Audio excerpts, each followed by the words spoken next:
Hello friends, வணக்கம் and welcome to கோமூஸ் kitchen. நாம் இன்னைக்கு பார்க்க போகிற ரெசிபி உப்பு அப்பம்.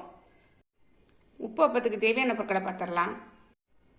இன்னைக்கு 1 கப்பு பச்சரிசி எடுத்திருக்கேன், 1/4 கப்பு உளுந்து, 1/4 கப்பு கடலைப்பருப்பு, கொஞ்சம் கருவேப்பிலை சின்னதாக நறுக்கி வச்சுருக்கேன், ஒரு 2 பச்சை மிளகாய் சின்னதாக நறுக்கி வச்சுருக்கேன், ஒரு சின்ன துண்டு இஞ்சியை சின்னதாக கட் பண்ணி வச்சுருக்கேன், 1 டீஸ்பூன் கடலைப்பருப்பு, 1 டீஸ்பூன் உளுந்து, 1 டீஸ்பூன் பாசிப்பருப்பு, கொஞ்சம் பெருங்காயம். இந்த மூணுத்தையும் நல்லா கழுவி 2 மணி நேரம் ஊற வச்சு வச்சுருக்கேன். ஊற வச்சதை நம்ம அரைச்சிடலாம். அரிசி, கடலைப்பருப்பு, உளுந்தம்பருப்பு எல்லாத்தையும் சேர்த்து நல்லா அரைச்சிட்டு வந்துடலாம்.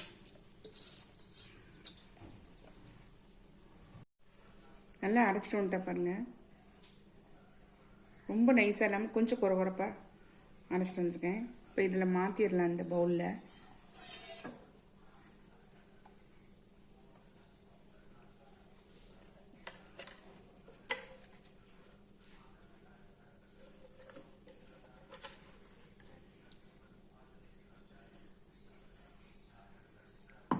திக்காக இந்த மாதிரி திக்காகவே இருக்கட்டும், தண்ணி நிறைய ஊற்றிட வேண்டாம்.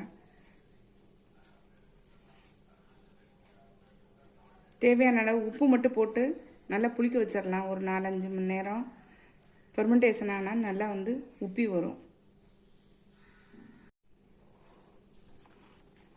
உப்பு போட்டேன், நல்லா கலந்து விட்டுறலாம்.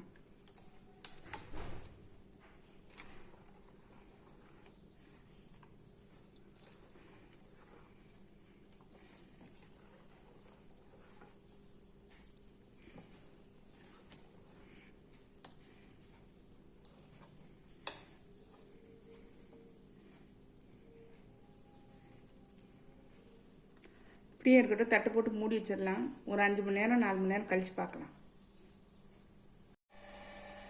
அரைச்சி உப்பு போட்டு கரைச்சி வச்சுருந்தோம் இல்லையா, இது ஒரு 5-6 மணி நேரத்துக்கு மேலே ஆயிடுச்சு. நல்லா புளிச்சிருக்கு பாருங்கள். இப்போ நம்ம உப்பு அப்பத்தை எப்படி செய்கிறதுன்னு பார்த்துடலாம். அடுப்பில் தாளிப்பு கரண்டி போட்டிருக்கேன். இதில் எண்ணெய் விட்டுக்கலாம். ஒரு ஸ்பூன் அளவு எண்ணெய் விட்டுருக்கேன். இதில் இந்த கடலைப்பருப்பு, உளுந்தம்பருப்பு, பாசிப்பருப்பு எல்லாத்தையும் இதில் ஒன்றா சேர்த்துடலாம். நல்லா சிவக்க வறுத்து எடுத்துக்கலாம்.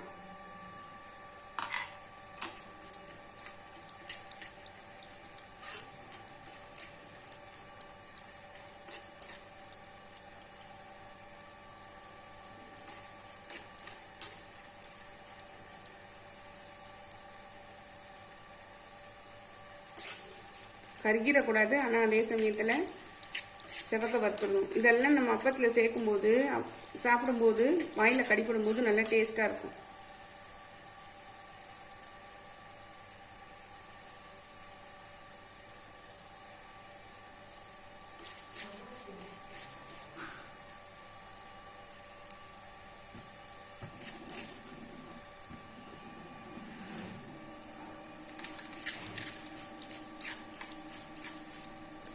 நல்லா செவக்க ஆரம்பிச்சிருச்சு பார்த்தீங்களா. நம்ம இந்த ஸ்டேஜில் பச்சை மிளகாய் சேர்த்துடலாம். இது மாதிரி இஞ்சி, இந்த கருவேப்பிலையும் சேர்த்துடலாம்.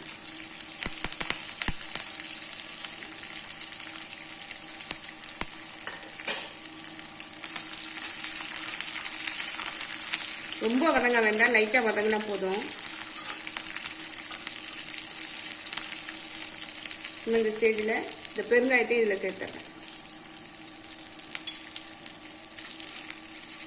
இது மொத்த கலவையும் நம்ம இந்த மாவில் கலந்துடலாம். நான் இப்போ இந்த அடுப்பை ஆஃப் பண்ணிடுறேன். நம்ம இதை மாவோடு கலந்துடலாம்.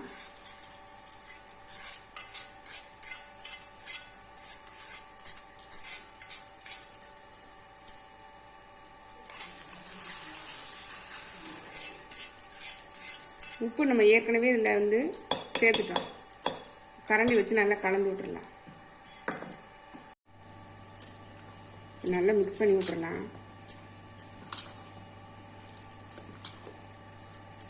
கெட்டியாக இருக்குது, அதனால கொஞ்சம் தண்ணி சேர்த்துக்கிறேன். ஒரு 1/4 டம்ளர் அளவு.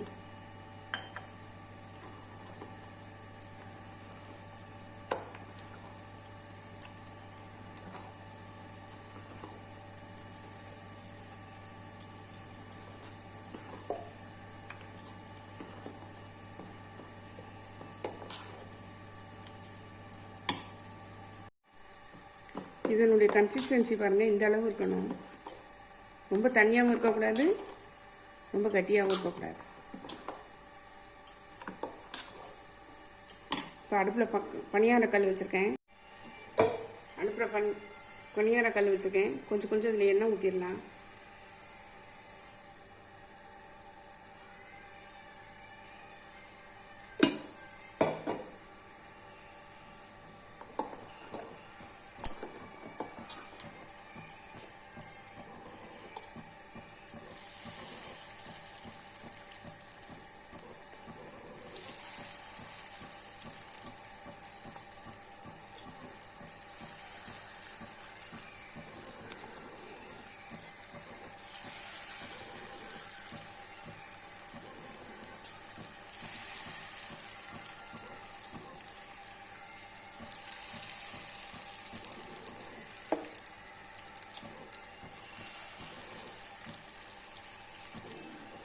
முக்கால் அளவு தான் ஊற்றிருக்கேன்.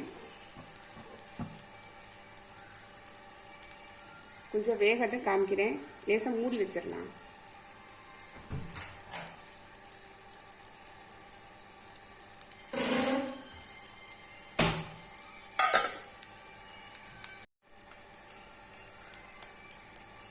லைட்டாக அப்படி மூடி வச்சு பார்க்கலாம்.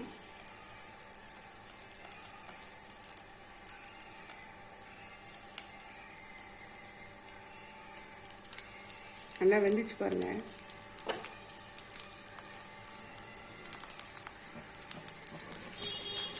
திருப்பி விட்டுறலாம். எப்படி புசு புசுன்னு வருது பாருங்க.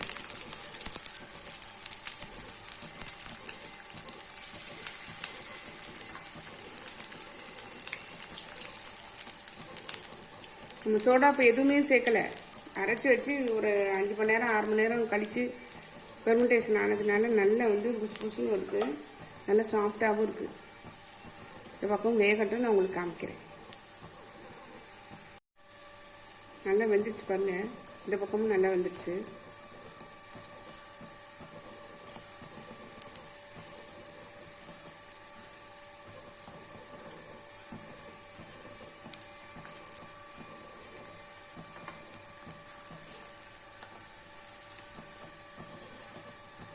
சூப்பராக வந்துடுச்சு. நம்ம இப்போ இதை எடுத்துடலாம்.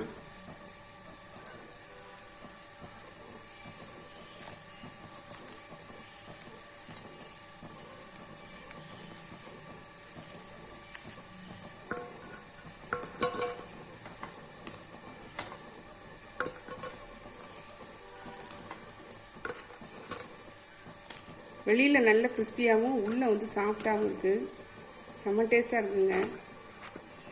தேங்காய் சட்னி வச்சு சாப்பிட்டோம்னா செம்மையாக இருக்குது. இந்த கார்த்திகைக்கு தான் செய்யணும்னு இல்லை. நீங்கள் ஈவினிங் ஸ்நாக்ஸுக்கோ இல்லை காலையில் டிஃபனுக்கோ கூட நீங்கள் செய்யலாம். அவ்வளோதான், நம்மளுடைய பணியாரம் சூப்பராக குண்டு குண்டு ரெடி ஆகிடுச்சு பாருங்கள். நம்மளுடைய உப்பு அப்பம் சூப்பராக ரெடி ஆகிடுச்சு பாருங்கள்.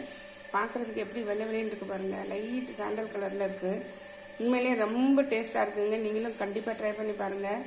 ட்ரை பண்ணி பார்த்து கமெண்ட்டில் சொல்லுங்கள். லைக் பண்ணுங்கள், ஷேர் பண்ணுங்கள், சப்ஸ்கிரைப் பண்ணுங்கள். பக்கத்தில் பெல் ஐக்கானை கிளிக் பண்ணுங்கள். நாளைக்கு வேறு ஒரு ரெசிபியில் உங்களை சந்திக்கிறேன். பை. தேங்க்யூ. நம்மளுடைய உப்பு அப்பம் கார அப்பம் சூப்பராக ரெடியாக இருக்குங்க. நீங்கள் உங்களுக்கு வேணும்னா கொஞ்சம் மிளகு பொடி சேர்த்துக்கலாம், ஜீரக பொடி சேர்த்துக்கலாம். இன்னும் கொஞ்சம் டேஸ்ட்டாக இருக்கும். இது ஈவினிங் ஸ்நாக்ஸுக்கும் செய்யலாம், காலையில் டிஃபனுக்கு செய்யலாம். சூப்பராக இருக்கும். நான் பாருங்கள், உங்களுக்கு பிச்சு காட்டுறேன் பாருங்கள். எப்படி வெளியில் கிறிஸ்பியாக இருக்குது, சத்தம் கேட்குது பாருங்க. சரியான சூடு.